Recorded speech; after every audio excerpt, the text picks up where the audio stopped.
Hi everybody. So today I wanted to talk about Dominic Cummings' strategy with regards to pushing a no deal across the line. And what seems to have become apparent over the past couple of days is that it's going to be a strategy of the people versus Parliament. So the government and Dominic Cummings is driving this are going to use that, they're going to frame the arguments as being the people versus Parliament.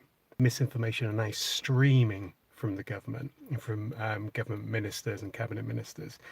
For example, over the past few days, we've got no deal Brexit cannot be stopped. There's money for the NHS is new. The backstop is undemocratic, and even though that it was our idea and we signed it off, a US-UK trade deal will be months away and not years away. No deal Brexit was always discussed as an option in 2016. There's a democratic mandate for no deal Brexit. Everyone knew there would be hardships. The EU are being intransigent, and the UK is ready for a no deal. So as you can see, the lies are just streaming out of the government. And so this is really the beginning of the onslaught. And what they'll do is they'll do this, and they'll come thick and fast, contributes to the sense of betrayal, and it engenders a siege mentality, which is exactly what they want to do, and it's exactly what I predicted they would do.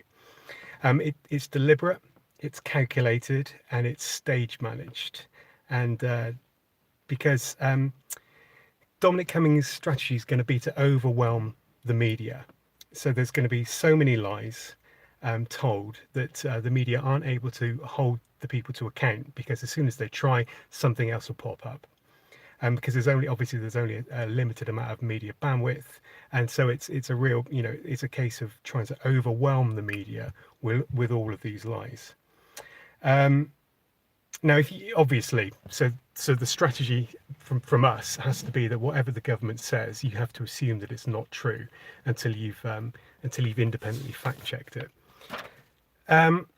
Because Cummings has been set a single task, and that's to get Brexit over the line. And there'll be no regard for what's best for the country. There'll be no regard for the truth. It's his one single aim, and as he said before, it's one of those things he's going to do regardless of anything else, come what may, use whatever means are necessary, and this is being demonstrated now. So many people will applaud this strategy as a means to an end, but of course the lies and the deceit and the willingness to ignore parliamentary precedent, the willingness to stamp over our constitution is incredibly scary. So how do we combat this? Well, the key has to be that the Remain side needs to seize the agenda. You almost need to accept that this is going to happen from the government and from Dominic Cummings. They are going to try and swamp the media, and they don't care.